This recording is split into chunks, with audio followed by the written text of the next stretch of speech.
오늘 본문은 또 여러분이 방금 읽으신 대로 이스라엘 백성들이 이제 막 출애굽해서 나온 그때 그 상황 이야기입니다. 이스라엘 백성들이요, 이집트에서 이제 성경에서는 애굽이라고 하는데 애굽에서 430년 동안 노예 생활을 합니다.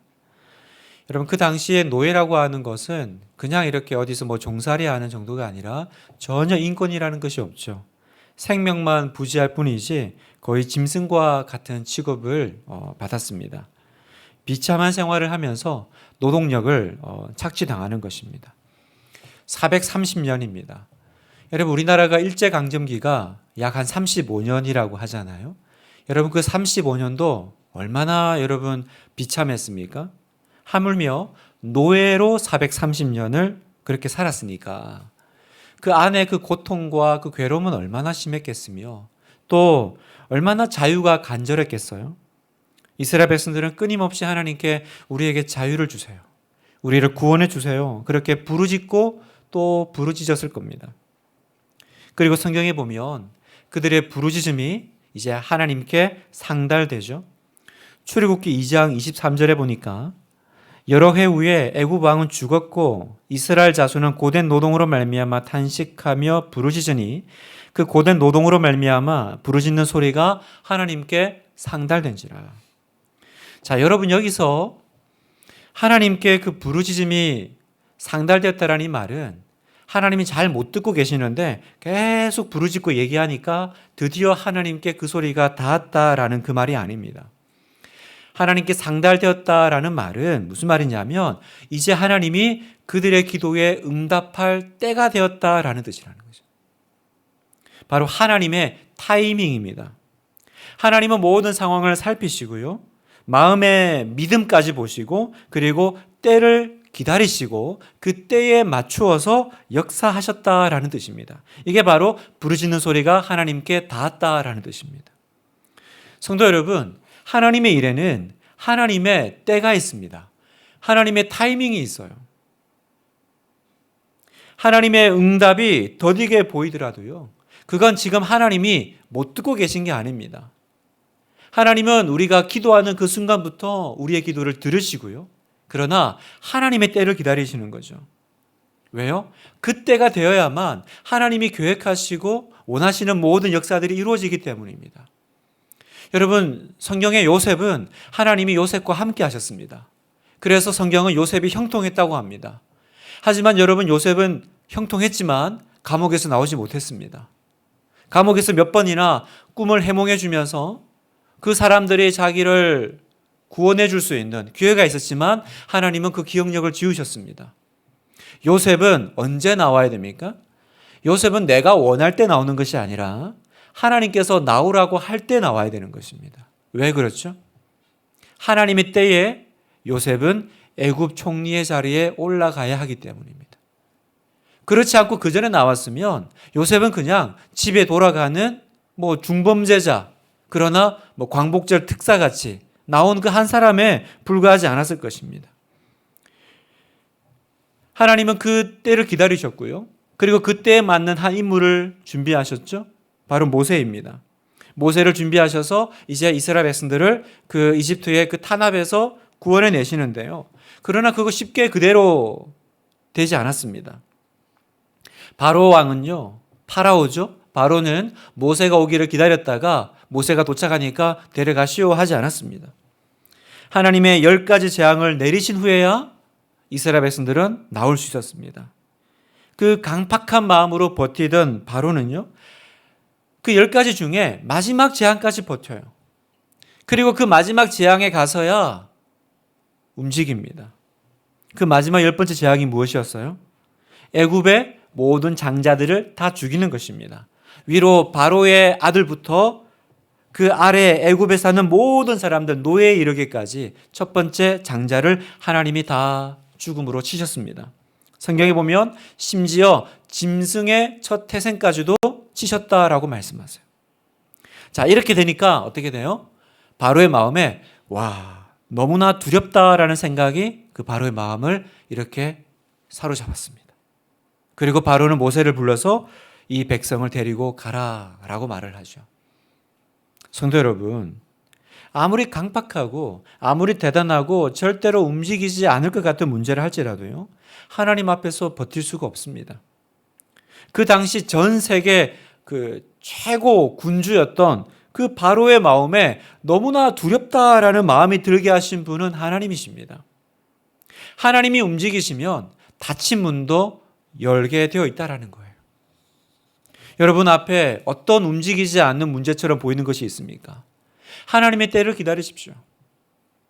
그 어떤 문제, 이 10가지가 지나갈 때까지 움직이지 않았던 그 바로의 마음이 너무나도 두렵다라고 하는 그 두려움이 그 마음을 감싸 안았던 것처럼 전혀 움직이지 않을 것 같은, 전혀 해결되지 않을 것 같은 문제를 할지라도요, 하나님 앞에 서면, 하나님 앞에 나아가면, 하나님께서 만지시면 그 모든 문이 열릴 줄 믿습니다.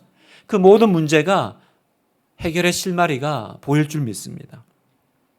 자, 그래서 이제 모세는 이스라엘 백성들을 데리고 광야로 나오죠. 자, 광야로 이제 나와서 3일 길을 걸었어요. 그런데 그때 하나님께서 모세에게 이렇게 말씀하시는데 바로 그 말씀이 오늘 우리가 읽은 말씀입니다. 1절, 2절을 다시 보면 제가 읽겠습니다. 여호와께서 모세에게 말씀하여 이르시되 이스라엘 자손에게 명령하여 돌이켜 바다와 믹돌 사이의 비하히롯 앞 곧 바알스본 맞은편 바닷가에 장막을 치게 하라. 여러분이 하나님의 명령은 이스라엘 백성들의 입장에서 보면 굉장히 이상한 명령입니다. 지금 이스라엘 백성들이요, 이제 바로가 이제 내가 졌어, 이제 나가라 그랬잖아요. 그래서 막 출애굽을 해서요. 원래 이스라엘 백성들은 그 고센이라고 하는 그 이스라엘 백성들만 모여 있는 땅에 살다가 람셋을 지나서 숫곳이라는 지역까지 도착했을 때예요. 그때가 이제 한 3일 길을 갔을 때인데요. 자, 출애굽기 12장 37절에 보면 이스라엘 자손이 람셋을 떠나서 숫곳에 이르니 유아 외에 보행하는 장정이 60만 가량이요. 그러니까 어른만 한 60만 명의 대군이 지금 이제 출애굽을 해가지고 어디까지 왔어요? 숫곳까지 온 거예요. 그 당시 그 상황과 지도를 보면요, 애굽에서 가나안까지 가는 길은 두 가지입니다. 첫 번째가 블레셋 길이라고 해서요, 숫곳에서 더 위로 올라가는 거예요. 그럼 이제 바다가 나와요. 그러면 그 바다 해안도로, 바닷가를 따라서 올라가는 길입니다. 이 경로는 짧아요. 그래서 보편적으로 생각하면 하나님이 이스라엘 백성들을 이 길로 보내시면 금방 가나안 땅에 도착할 수 있는 것입니다. 그런데 대신 이 길은 짧지만 산이 많아요.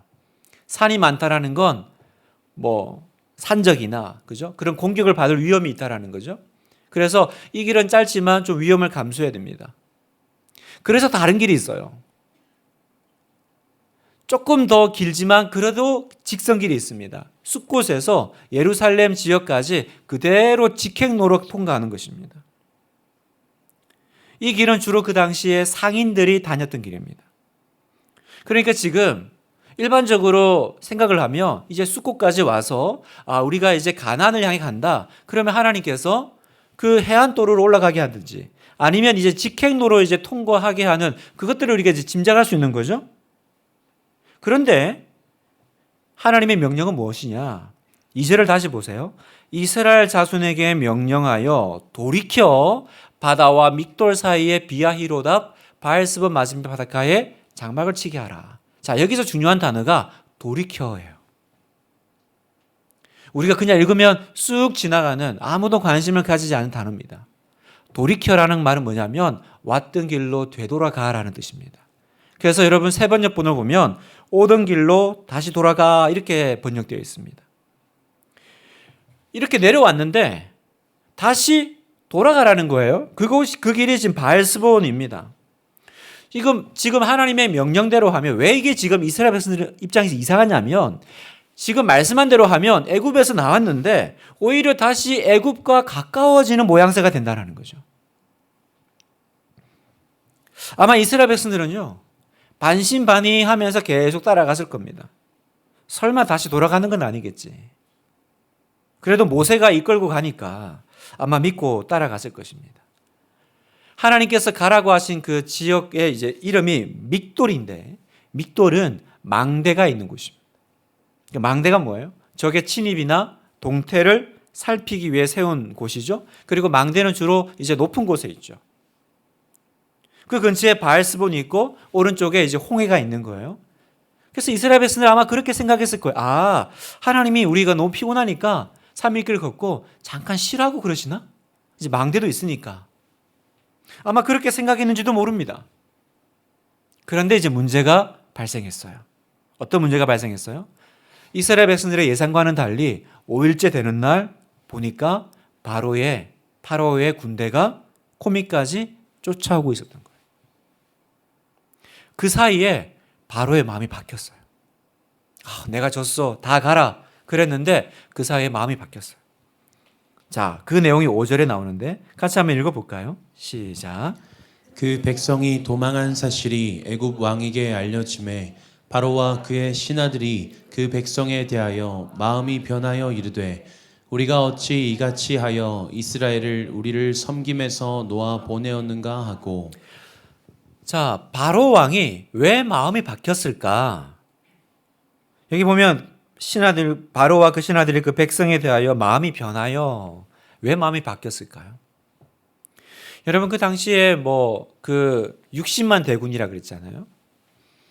만약에 이걸 한번 돈으로 환산한다고 생각해 보세요. 예를 들어 단수 노동자가 하루 일당이 5만 원이다. 그런데 장정이 60만 명이에요. 그러면 얼마입니까? 300억이죠. 300억이에요. 그런데 여러분 이스라엘 백성들은 430년을 그 일을 해왔던 사람입니다. 노예긴 하지만 430년을 그 일을 해왔다라는 것은 어쩌면 굉장히 그 일의 전문가고 숙련된 기술공이죠. 그냥 단순 노동자 5만 원이 아니라 예를 들어 그 정도의 어떤 가치를 줘서 하루 일당 10만 원 그러면요 300억이 아니라 하루 600억이 되는 겁니다. 이 이스라엘 백성들을 내가 내보낸다라는 건 뭐예요? 내가 하루 600억씩을 포기하는 일이 되는 거예요. 바로는 이 부분을 놓칠 수가 없었던 것입니다. 그래서 바로 추격에 나서는데 어떻게 나서요? 전투에 뛰어난 정예군과 그리고 병거 600대를 동원합니다. 자, 6절에 보니까 바로가 곧 그의 병거를 갖추고 그의 백성을 데리고 갈새 선발된 병거 600대와 애굽의 모든 병거를 동원하니 지휘관들이 다 거느렸더라. 자, 그에 비해서 이스라엘 백성들은 어떻습니까? 평생을 노예로 살았던 사람입니다. 그러니까 이 바로의 군대가 지금 이제 쫓아오고 또 맞닥뜨리게 됐을 때 싸운다라는 거는 어불성설이죠. 그건 생각도 할 수 없는 일이에요. 그리고 도망갈 데도 없습니다.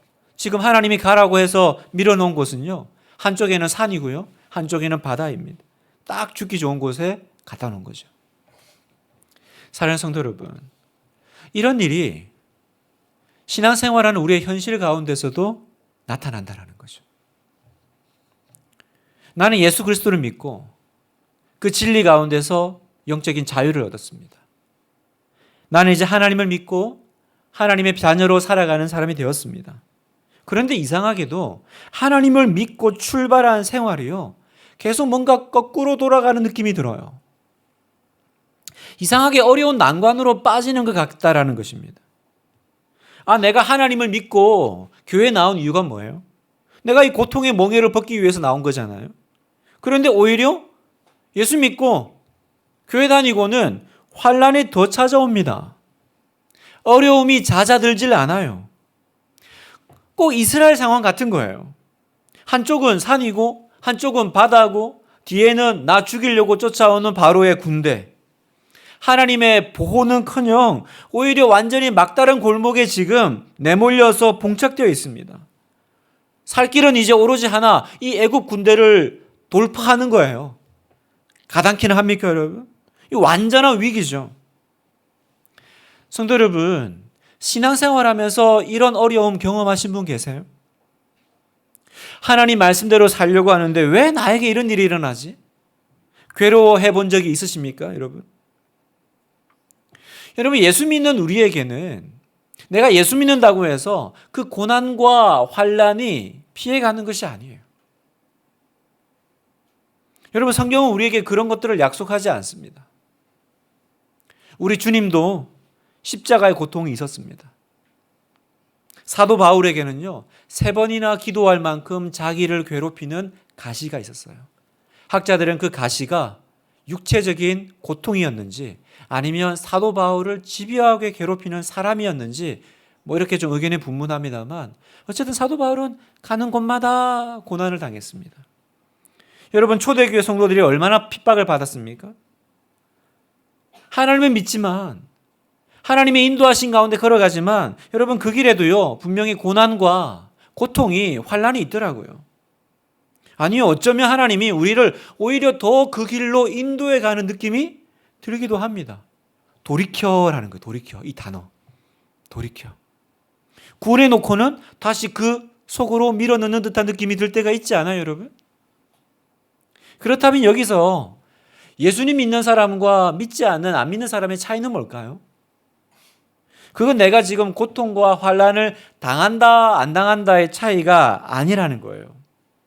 차이는 어디 있습니까? 차이는 예수 믿는 사람은 그 환난과 고통 가운데 예수님을 의지하고 하나님을 바라보고요.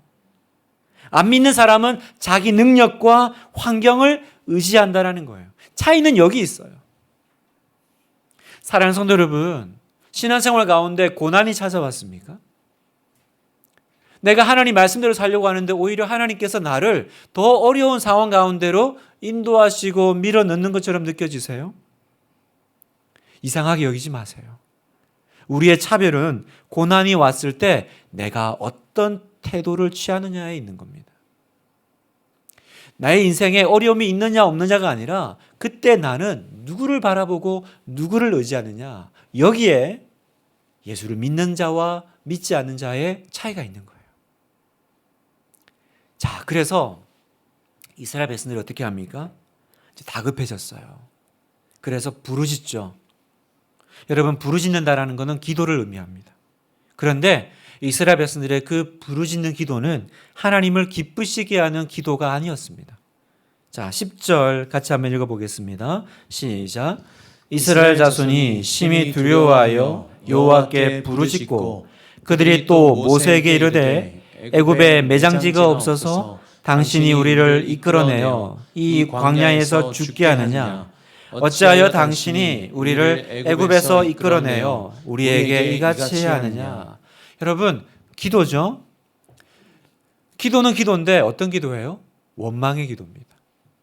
여러분, 이스라엘 백성들은요, 그 광야를 통과하면서 끊임없이 기도합니다, 사실은. 그러나 이스라엘 백성들의 기도는 언제나 원망의 기도입니다. 원망의 기도예요. 여러분, 생각해 보세요. 지금 이 모든 상황이 왜 발생했죠? 지금 이렇게 쫓기고 위급한 상황이 발생한 이유가 뭡니까? 이 모든 상황은요, 하나님이 이스라엘 백성을 애굽에서 구원하셨기 때문에 일어난 상황이죠. 그렇지 않나요? 만약에 하나님이 구원하지 않으시고 이스라엘 백성들이 그냥 이집트에서 노예로 살았으면 이런 일은 맞닥뜨릴 아무런 이유가 없습니다. 이 모든 것들이 다 하나님이 지금 이스라엘 백성들을 구원하셨기 때문에 일어난 일이라는 거예요. 그런데 이스라엘 백성들은 그 하나님이 나를 구원하셨던 그 옛날 일은 다 잊어버렸어요. 하나님이 나를 구원하시는 과정 가운데 조금만 어려움이 생기니까 어떻게 해요? 바로 원망하고 불평하고 있는 거예요. 지금 이 문제가 왜 생겼는지 그 원인은 전혀 생각하지 않고 그냥 힘든 거죠. 여러분, 이스라엘 백성들이 구원받지 않고 출애굽하지 않고 노예로 살았으면 아무 문제 없습니다. 그냥 노예로 살면서 밥 먹으면서 고난 당하면서 그냥 살면 됩니다. 여러분, 오늘 우리의 삶 가운데 왜 이런 문제들과 왜 이런 어려움들이 발생할까요? 그건 이제 우리가 우리의 정체성을 하나님의 백성에 두고 있기 때문이에요. 우리가 믿음으로 살려고 결단했기 때문입니다. 그래서 마귀가 군대를 이끌고 잡으러 쫓아오는 거죠. 흔들려고 쫓아오는 거죠. 왜요? 여러분이 하나님의 사람으로 결단했기 때문에. 여러분, 우리 하나교회는, 우리 교회 공동체는 뭐가 목적입니까? 우리는 아무런 어려움이 없는 자리, 고난이 없는 자리, 예수 믿었더니 모든 것이 형통했더라, 무병장수했더라. 우리는 그 길로 가려고 여기 모여 있는 것이 아닙니다. 우리는 한 사람 한 사람이 믿음의 사람, 하나님의 사람으로 세워지기 위해서예요. 저는 여러분을 하나님의 사람으로 올려드리려고 있는 거예요. 그래서 여러분이 하나님 앞에 섰을 때 정말 부끄럽지 않은, 하나님 앞에 섰을 때 정말 그 주님 앞에 보여드릴 수 있는 믿음의 열매가 있는, 성령의 열매가 있는 그 사람이 되게 하는 것, 그것이 저의 사명이고 목표라고 저는 언제나 믿고 있습니다. 여러분도 그렇지 않으세요? 여러분, 그렇다면 그 길에는 고난이 있겠죠. 그 길에는 어려움이 있겠죠. 나를 정금같이 단련하고자 하는 하나님의 과정이 있지 않겠어요? 그런데 이스라엘 백성들이 그걸 놓친 거예요. 이 기도를 들어보세요. 얼마나 분노와 원망에 가득 차 있습니까? 우리식으로 하면 이런 거죠.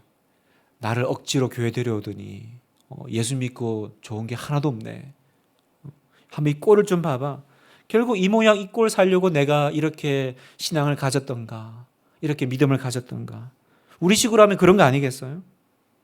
사랑하는 성도 여러분, 우리가 이 신앙의 길을 갈 때요, 비록 납득할 수 없는 고난이 닥치고 문제가 생기더라도 여러분, 거기에는 하나님의 뜻이 있음을 믿으십시오. 여러분, 아멘이세요? 내가 납득할 수 없는 어떤 일이 내 인생에 들어올 때 거기에는 분명히 하나님의 계획과 하나님의 뜻이 있음을 믿으시기를 축복합니다. 여러분, 절대로 이스라엘 백성들 같이 원망해서는 안 돼요. 원망하면서 기도해서는 안 돼요. 기도는 기도해야 돼요. 기도가 원망의 기도가 되면 안 됩니다. 여기에 하나님의 뜻이 있음을 믿으십시오. 그래서 그 원망하는 군중들을 향해서 모세가 말합니다. 13절, 모세가 백성에게 이르되 너희는 두려워하지 말고 가만히 서서 여호와께서 오늘 너희를 위하여 행하시는 구원을 보라. 너희가 오늘 본 애굽 사람을 영원히 다시 보지 아니하리라. 자, 여기 보면 모세가 이스라엘 백성들에게 이 선포한 이 말씀 가운데 중요한 세 가지가 있습니다. 여러분, 이 세 가지가 바로 오늘 우리가 난관을 만났을 때 하나님과 함께 그 난관을 통과하는 방법이라는 거예요. 이 세 가지를 우리가 오늘 밤 붙잡고 또 같이 힘을 내어 기도하기를 원하는데, 하나님과 함께 난관을 통과하는 법, 첫 번째가 뭐냐? 너희는 두려워하지 말라라는 것입니다. 첫 번째가 뭐라고요? 두려워하지 말라. 두려워하지 말라. 다른 말로 하면 뭡니까? 마음을 강하게 하고 담대하게 하라는 것입니다. 여러분, 우리에게 두려움이 왜 찾아올까요? 왜 우리는 무서울까요? 어떻게 생각하세요? 왜 두렵냐면 우리 눈에 보이는 것들 때문입니다. 지금 이스라엘은 왜 두려워요? 눈에 보이는 이집트의 그 파라오의 군대를 봤기 때문이죠. 여러분, 봤다고 다 무섭습니까? 왜 보고는 갑자기 두려움에 확 사로잡혔습니까? 그렇죠. 이 바로의 군대의 위력을 맛봤기 때문인 거죠. 이집트의 위력을 맛본 거예요. 얼마 전까지 애굽인들을 상전으로 섬겼고 그들이 휘두르는 채찍에 맞아본 기억이 있는 거예요. 예전에 코미디 프로에 몸이 기억해, 뭐 그런 코미디 아무도 모르시는군요. 가난하게 살다가 이제 부해졌는데 몸이 가난을 기억하는 거예요. 그래서 계속 좋은 식당에 가도 이렇게 몸이 가난을 기억해서 좋은 걸 누리지 못하는 뭐 그런 코미디가 있었는데, 이스라엘 백성들이 꼭 그 짝인 거죠. 왜 본다고 다 두려운 게 아니에요. 두려운 이유는 자기들이 보고 있는 이 대상이 얼마나 파워풀한지, 얼마나 능력이 있는지 그 맛을 알았기 때문인 거예요. 그리고 반대로 애굽의 위력은 기억을 해냈지만 그 10가지 재앙으로 그들을 애굽에서 구원해내신 뭡니까? 하나님의 위력은 깡그리 잊어버렸어요. 이게 문제였던 거예요. 그러면 여러분, 두려워하지 말라. 두려워하지 않으려면 어떻게 해야 됩니까? 내가 눈에 보이는 대상의 위력보다 눈에 보이지 않는 하나님의 위력을 내가 더 신뢰하고 의지할 수밖에 없죠. 여러분, 여기에 답이 있는 것입니다. 이렇게 고백하는 거예요. 내가 처한 모든 상황 하나님이 다 아신다. 하나님이 나를 이렇게 몰아가실 때는 분명히 무슨 뜻이 있으실 거야. 나는 하나님이 어떻게 역사를 이루어 가시는지 나는 지켜볼 거야. 그때 우리 안에 두려움이 사라지는 줄 믿습니다. 자, 두 번째, 가만히 서서. 여러분, 가만히 서서라는 말은 흔들리지 말라는 뜻이죠. 지금 위기를 만난 백성들이 우왕좌왕하는 걸 보세요. 정신을 못 차리고 있어요. 도대체 어떻게 해야 되지? 이제 우리 죽는 건가? 모세 어디 있어? 빨리 모세 와서 해결하라 그래. 어쩌면 지금 막 모세의 멱살을 잡고 흔드는지도 모르겠어요. 그때 모세가 백성들에게 뭐라고 말합니까? 가만히 서서. 그렇습니다, 여러분. 신앙은 가만히 서서가 필요합니다. 우리 인생에 고통과 환란이 찾아오면요, 우리는 정신을 못 차립니다. 여러분, 평소에는 잘 모르는데요, 한번 이렇게 시험에 와서 흔들어 보면요, 정신을 못 차리는 분들이 있어요. 고난이 한번 찾아오면요, 그동안 믿었던 모든 것들이 밑바닥부터 흔들리는 분이 있어요. 여러분, 그때 주님의 말씀을 기억하십시오. 너는 가만히 서서. 무슨 말입니까? 마음을 다잡고 흔들리지 말라는 거죠. 고린도전서 16장 13절을 제가 현대인의 성경 버전으로 읽겠습니다. 여러분은 정신을 차리고 믿음에 굳게 서서 남자답게 강하십시오. 여러분은 정신을 차리고 믿음에 굳게 서서 남자답게 강하십시오. 사랑하는 성도 여러분, 기분이 태도가 되지 않게 하셔야 돼요. 그때 들어오는 그 감정이 나의 믿음의 모습이 되지 않게 하셔야 됩니다. 이게 좋은 건지 나쁜 건지는 그렇게 빨리 판단하지 마세요. 이스라엘 백성들은 바로 판단해 버렸습니다. 이런 상황이면 나쁜 거잖아. 이제 우리 죽었네. 끝났네. 기다리셔야 돼요. 여러분, 신앙생활에 인내가 왜 필요합니까? 인내해야 하나님의 역사를 봅니다. 인내가 있어야 하나님이 일하심을 보는 거예요. 반대로 인내하지 않으면 하나님의 역사를 맛볼 수가 없어요. 세 번째, 구원을 보라라고 말씀하시죠. 구원을 보라. 인내심을 가지고 기다린 후에 하나님이 싸워주신다라는 것을 믿어라라는 것입니다. 그게 바로 구원을 보라라는 의미입니다. 세상 사람들이 여러분을 보고 우리를 보고 비아냥 그릴 때가 있을 겁니다. 하나님 믿는다 그러더니 별거 없네. 너희 하나님 어디 갔어? 뭐 주무시니? 하나님 믿는데 왜 그런 일이 일어났을까? 하나님 믿어도 별 소용없네. 여러분, 그런 얘기 들으면 얼마나 속이 상해요? 그런 이야기를 하는 사람들 때문에도 속상하고, 또 왜 속이 상합니까? 그 얘기가 나오는 동안에도 여전히 묵묵부담인 그 하나님이 답답해서 속이 상하죠. 그래서 내 신세가 참 처량해집니다. 도대체 이게 뭔가? 그 사람들 말이 꼭 맞는 것 같지 않아요? 다윗이 시편 42편에서 그 조롱을 받아요. 여러분 집에 가서 시편 42편을 한번 읽어보십시오. 사람들이 그 조롱을 하고 있습니다. 그때 여러분, 다윗의 그 모습이 오늘 우리가 붙잡아야 될 모습인데, 이런 상황 가운데, 그렇게 조롱받는 상황 가운데 다윗이 자기 영혼에게 외칩니다. 시편 42편 5절을 같이 한번 읽겠습니다. 시작. 내 영혼아, 내가 어찌하여 낙심하며 어찌하여 내 속에서 불안해하는가? 너는 하나님께 소망을 두라. 그가 나타나 도우심으로 말미암아 내가 여전히 찬송하리로다. 내 영혼아, 자기가 자기 영혼한테 말하는 거죠. 내 영혼아, 네가 어찌하여 낙심하고 어찌하여 불안해하느냐? 지금 뭐예요? 자기 영혼을 지금 꾸짖고 있죠. 여러분, 꾸짖고 있지 않아요? 어떻게 하라는 것입니까?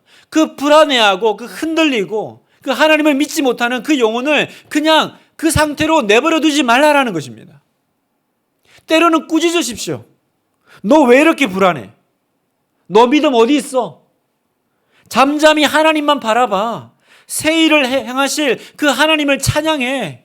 그렇게 스스로 다짐하고 내 영혼에게 그렇게 외치라고 선포하라고 말씀하시는 것입니다. 성도 여러분, 기도하면서 원망해서는 안 됩니다. 도저히 이해가 안 되는 일이 있다 할지라도 하나님은 언제나 우리의 생각을 뛰어넘어 초월해서 역사하실 것을 믿습니다. 그러면 이 시간 여러분 마음속에 일어나는 그 불안감에 대해서, 여러분 꾸짖으십시오. 그 염려하는 그 믿음에 대해서 여러분 외치십시오. 내 영혼아, 네가 어찌하여 낙심하며 네가 어찌하여 이렇게 불안해하느냐. 너는 하나님을 바라라. 하나님을 바라라. 그러면요 여러분, 하나님께서 우리를 대신해서 싸울 채비를 하시고 일어나실 것을 믿습니다. 오늘 말씀을 마무리하면서 오늘 하나님은 우리에게 말씀하시는 거예요.